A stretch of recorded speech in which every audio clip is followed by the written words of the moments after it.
শেখ হাসিনার বিরুদ্ধে মামলার রায়ের তারিখ ঘোষণা ও কার্যক্রম স্থগিত থাকা একটি রাজনৈতিক দলের অনলাইনে ঘোষিত কর্মসূচি ঘিরে রাজধানী সহ সারা দেশে কঠোর অবস্থানে রয়েছে আইন শৃঙ্খলা বাহিনী।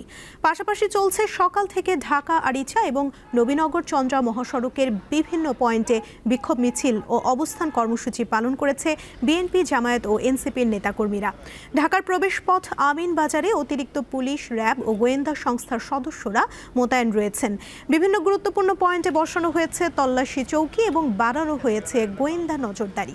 সকাল থেকে মহাসড়কে গণপরিবহনের সংখ্যা স্বাভাবিকের তুলনায় কিছুটা কম থাকায় ভোগান্তিতে পড়েছেন সাধারণ যাত্রীরা। তবে এখন পর্যন্ত কোনো ধরনের নাশকতা বা সহিংসতার খবর পাওয়া যায়নি।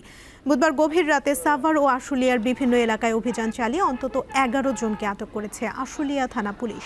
এদিকে ঢাকা-টাঙ্গাইল মহাসড়কে এলাকায় একটি যাত্রীবাহী বাসে আগুন দিয়েছে দুর্বৃত্তরা। গতরাত 12টার দিকে বাসাইলের বাউইখোলা এলাকায় বাংলা স্টার পরিবহনের বাসে আগুন দেওয়া হয়। গাজীপুর সদর উপজেলার ঢাকা-ময়মনসিংহ মহাসড়কের ফিনিক্স হ্যাচারির দক্ষিণ পাশ থেকে 3 ছাত্রলীগ নেতাকে পেট্রোল বোমা সহ আটক করা হয়েছে। নারায়ণগঞ্জের বিভিন্ন স্থানে চেকপোস্ট বসিয়ে আইন শৃঙ্খলা বাহিনী বিভিন্ন যানবাহন এবং সন্দেহভাজনদের তল্লাশি করছে।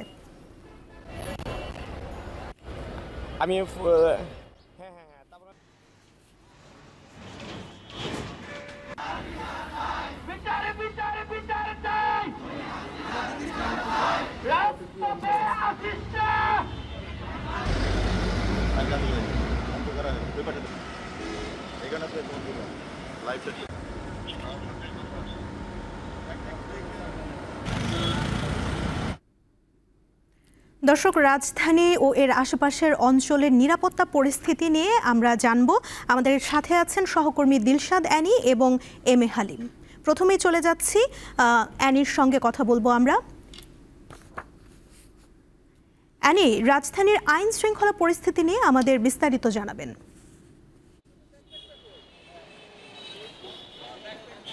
সুমন, আপনি যেমনটি বলছিলেন যে ঢাকা সহ সারা দেশেই কিন্তু নিরাপত্তা ব্যবস্থা জোরদার করা হয়েছে। আমি এই মুহূর্তে আছি হাইকোর্টের সামনে। তো আপনাদের দেখাতে চাই যে এখানে কিন্তু সকাল থেকেই বিজিবি মোতায়েন করা হয়েছে।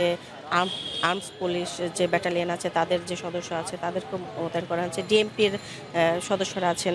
আমরা দেখেছি এই ট্রাইব্যুনালের গেটের বাইরে এপিবিএন সদস্য, বিজেপি সদস্য ছাড়াও এখানে সাজোয়াজন আমরা দেখেছি রাখা হয়েছে যাতে কোনো অপ্রীতিকর ঘটনা না ঘটে। আপনারা জানেন যে বেশ কয়েকদিন ধরে কিন্তু ঢাকার বিভিন্ন গুরুত্বপূর্ণ পয়েন্টে নাশকতার ঘটনা ঘটেছে। দুর্বৃত্তরা বাসে অগ্নিসংযোগ করেছে, সেই সাথে বিভিন্ন স্থানে ককটেলের বিস্ফোরণ ঘটিয়েছে। তো ঢাকার নিরাপত্তার সাথে সাধারণ জনগণ যারা আছে, নগরবাসীর জানমালের নিরাপত্তার সাথে পুলিশ নিরাপত্তা ব্যবস্থা জোরদার করা হয়েছে। পুলিশের পক্ষ থেকেও কিন্তু বেশ কয়েকবার বারবার জানানো হয়েছে এবং সংবাদ সম্মেলন করেও কিন্তু জানানো হয়েছে যে ঢাকাবাসী, নগরবাসী যারা আছেন তাদের আতঙ্কের কিছু নেই। এর মধ্যে বেশ কয়েক জায়গায় দুর্বৃত্তরা যারা নাশকতার চেষ্টা করেছে সে অবস্থায় কিন্তু কয়েকজন নাশকতাকারীদেরকে হাতে নাতে গ্রেপ্তার করা হয়েছে, তাদের বিরুদ্ধে আইনি ব্যবস্থাও নেওয়া হয়েছে। তো এই কোর্টের ট্রাইব্যুনালের বাইরের যে রাস্তা যদি আমি দেখাতে চাই, সেই ক্ষেত্রে মৎস্য ভবনের যে এলাকা যে আছে আমরা দেখেছি যানবাহন চলছে। তবে যানবাহন যেগুলো আছে, গণপরিবহন যেগুলো আছে সেগুলো সীমিত পরিসরে আমরা বলতে পারি যে চলছে। যেরকম অন্যান্য দিন সরকারি অফিসের যেরকম আসলে ভিড় থাকে সেরকম ভিড় নেই, তবে যান চলাচল স্বাভাবিক আছে, মানুষ চলাচল করছেন। আর আপনাদের আরেকটা বিষয় জানিয়ে রাখতে চাই, ঢাকায় প্রবেশ করার যে প্রবেশ মুখ আছে সেই প্রবেশ মুখগুলোতেও নিরাপত্তার স্বার্থে সেখানে তল্লাশি কাজ চালানো হচ্ছে। গতকাল রাতে কিন্তু ঢাকার বেশ কয়েকটা মেস সহ যারা বিভিন্ন হোস্টেলে যারা আছেন সেখানে ঢাকার বাইরে থেকে যারা আছেন তাদেরকে জিজ্ঞাসাবাদ করা হয়েছে, বেশ কয়েকজনকে গ্রেপ্তারও করা হয়েছে সন্দেহজনক ভাবে। তো নিরাপত্তা ব্যবস্থার কথা যদি বলতে চাই, এখন পর্যন্ত কোনো জায়গায় আমরা অপ্রীতিকর ঘটনা ঘটতে দেখিনি, এর পর্যন্ত কোনো খবরও শুনতে পাইনি। এখন পর্যন্ত ঢাকার যে নিরাপত্তা ব্যবস্থা সেটি বলা চলে এখন পর্যন্ত স্বাভাবিক আছে, কোনো ধরনের নাশকতার ঘটনা এখন পর্যন্ত ঘটেনি। আর আর এরপর আপনাদেরকে নিয়ে যেতে চাই সাভারে, আমাদের আছেন সহকর্মী হালিম, বাকিটা ওনার কাছ থেকে জানবো আমরা।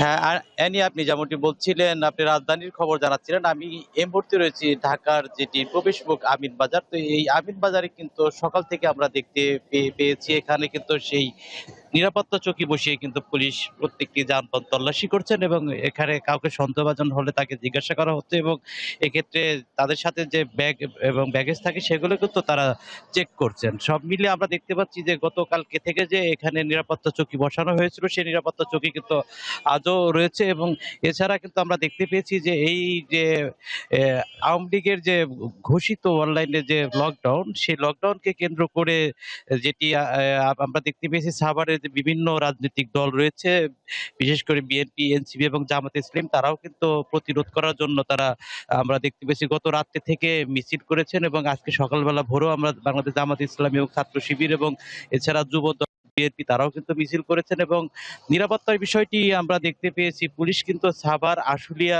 এবং মহাসড়কের বিভিন্ন স্থানে কিন্তু তারা এই চৌকি বসিয়েছে এবং এছাড়া কিন্তু তারা গত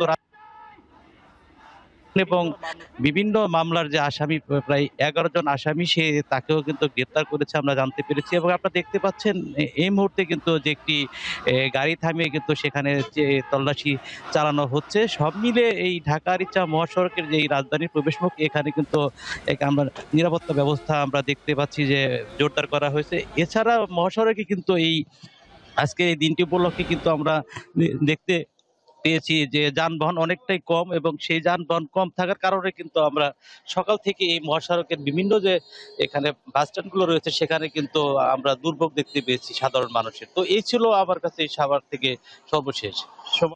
হালিম, আপনাকে ধন্যবাদ। দর্শক, রাজধানী ও এর আশেপাশে নিরাপত্তা পরিস্থিতি নিয়ে আমাদের সহকর্মীরা জানাচ্ছিলেন, সহকর্মী দিলশাদ এবনি এবং এম এ হালিম।